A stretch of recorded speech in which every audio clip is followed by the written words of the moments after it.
What's going on, ladies and gentlemen, boys and girls, children of all ages? It's your boy, the Renegade of Wrestling, J.J. Williams, here to bring you another installment of my delightful show, the Renegade of Wrestling. I'm going to get to the questions, just like always. First, I want to say, though, I apologize for this one getting up a little bit late today. Things have been a little bit crazy in the new and improved Casa 18 studios as of late, but everything is now situated. And the first question from someone I haven't had a question from for a minute: where have you been? I drink lots of beer. Have you been drinking beer? Is that why you haven't been able to get a question in?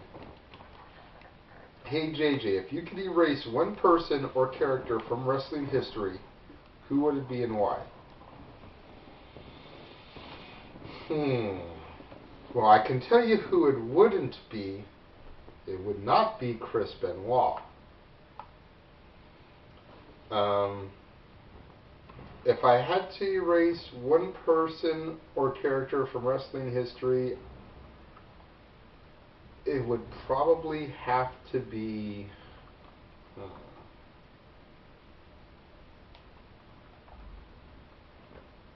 Katie Vick. Katie Vick, or on a more realistic tip, Ultimate Warrior. I just never liked the guy.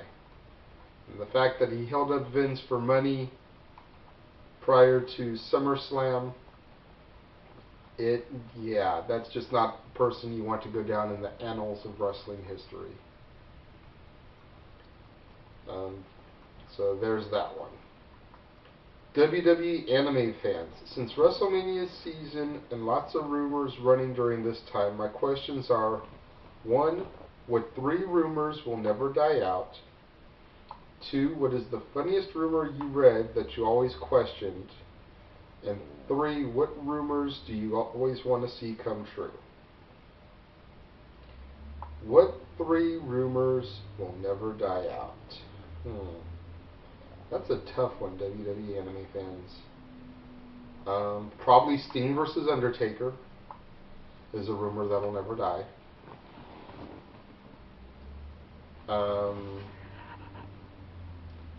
Let's see. The fact that Triple H is only as successful as he is because of fucking Stephanie, when in reality he got his first couple of WWF titles prior to marrying Stephanie. So you gotta look at that. And 3,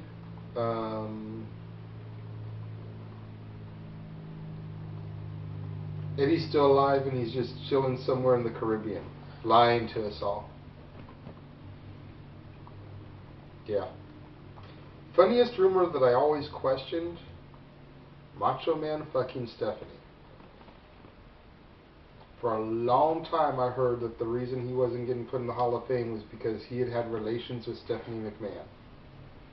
I wouldn't say that's a funny rumor, but it's one that I've always questioned. Is that true? Well, one half of the story will never be told, because may Randy rest in peace. It would be interesting to see if Stephanie wrote a book, though, and see if she told that tale or not. And what rumor do you always want to see come true? Going back to one of the ones that never dies, Sting versus Undertaker. Sting was the franchise of the NWA and WCW, never wavered. Undertaker, once he came over to WWF in Survivor Series of 1990, he never wavered. He was true blue WWE. Both had very similar characters going during the late 90s, with Sting doing the whole crow gimmick and Undertaker the Ministry of Darkness. Everyone always wanted to see the two of them go at it, and that rumor is one that I've always wanted to see come true. Pairing 78. Hey JJ, what do you think Vince McMahon's exit storyline will be eventually when he gives the company over to Triple H and Stephanie? he's going to get blown up in a limousine. No. Kidding. Sadly, and I hate to say this, but I think the only way Vince will ever fully give the company over is when he dies. So there will be no exit storyline. It'll be, WWE.com, Vince McMahon passed away, followed by the Monday Night Raw tribute to Vince McMahon. That's going to be the end of it.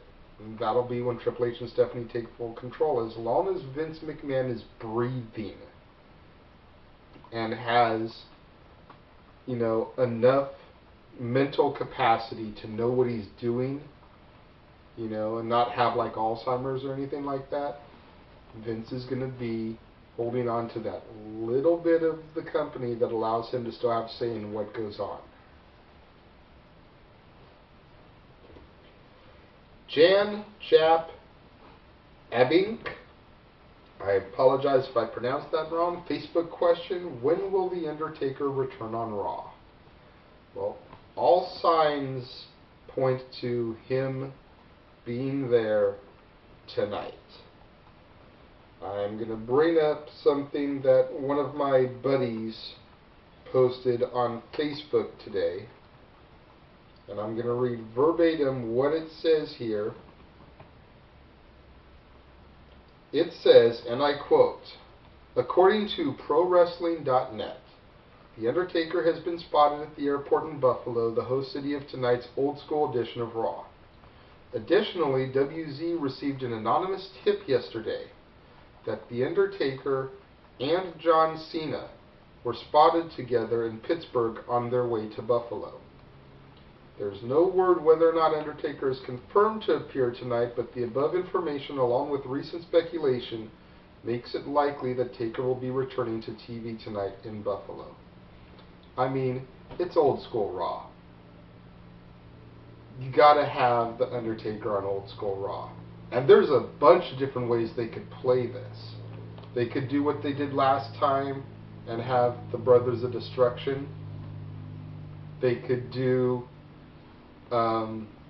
Undertaker coming out with the purple gloves and boots for one night, or with his recent bald head, they could throw him back to the American Badass and have him come out to that lame ass "You're Gonna Pay" song, or even contact Limp Bizkit or Kid Rock and see if they could get American Badass or Rollin' for one night only, and have him come out on Raw to one of those.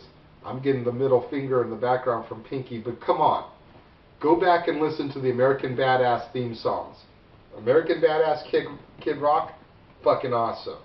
Rollin' Limp Bizkit, fucking awesome. The instrumental to "You're Gonna Pay" was kind of weak compared to the other two, but it was better than the version when they put the lyrics to it, because those lyrics were just horrid. You done it now. Gone and made a big mistake. That shit was lame. So, Jan, all signs point to the fact that Undertaker will be there tonight on Raw. And they're in Buffalo. I wonder if we might get a Beth Phoenix cameo, because that is her hometown also.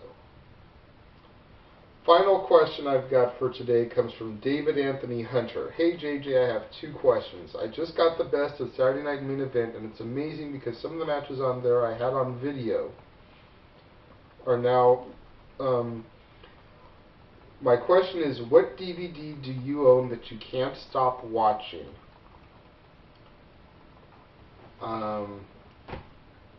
The one that I've watched the most since I've gotten it recently is the Punk DVD. I've probably watched the bio on the Punk DVD about 4 or 5 times. The other one that I couldn't stop watching when I got it was the most recent Rock DVD. Not the Rock Cena one, but the epic story of Dwayne Johnson or whatever it was. That DVD was so well put together, and even though I already knew Rock's story from having been a fan of his since '98 and reading his book and everything, just seeing the passion and the emotion that man has triumphed through over his years. You know, it's one of the reasons why I still haven't turned my back on Dwayne, where a lot of people have. The other question, it's not grammatically correct, so I'm going to try and decipher what I think he's saying. I believe Mr. David Anthony Hunter is asking me what pay-per-view would I like to have been at in person that occurred between 91 and 2000. There's 3 that I would have liked to have been to. 2 of them, considering where I live, should be no-brainers. I would have liked to have been at WrestleMania 12 at the Honda Center, formerly the Arrowhead Pond of Anaheim. I would like to have been at WrestleMania 2000.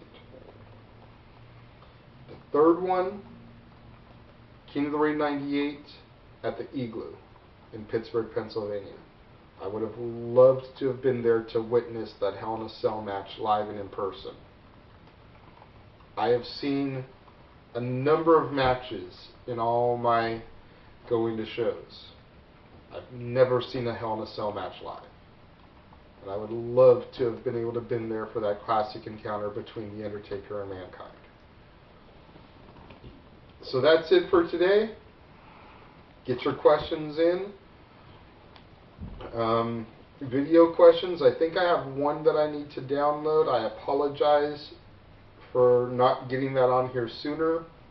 Look for that one to possibly be on next Monday's show, assuming it's not an outdated question already. But upload your video questions for me and I'll get those on the show. I'll be back on Friday with another brand new episode. There will be no In the Pink this week, except for maybe something special on the weekend, because she hasn't really figured out what to talk about. So tomorrow we're going to give you an episode of Double Down with Double A. That one is going to be interesting. It is non-wrestling. I'm going to go ahead and warn you about that right now. Double A, Aaron, had an interesting incident recently at the local Taco Bell, and he decided to vent and go off on that for about 5 minutes. Don't worry though, Double A will probably have some more wrestling related shows coming up in the very near future, as we are on the road to WrestleMania, and he's told me that he wants to do a couple of special things as we get into WrestleMania. He's kind of wanted to get a little bit of the rust off, so he did that. Stat Boy has already filmed his episode for Wednesday, so there will be very little wrestling talk on that one too, just so you guys know. Thursday, it looks like we're going to have a brand new episode of On the Road with Ray Larkin. If for some reason that doesn't pan through, then Pinky will probably be bringing you In the Pink. I'll be back on Friday, and it looks like we'll have, if On the Road does go through, then it looks like we'll have 2 weekend shows for you this weekend, as Stat Boy has promised to give you another episode, more regular wrestling oriented. And after seeing Raw and Impact and SmackDown, I'm sure Pinky will have quite a few things that she'll want to get off of her hefty chest. So, until next time, I'm the Renegade of Wrestling, and we will see you next time right here in the Casa D18 studios.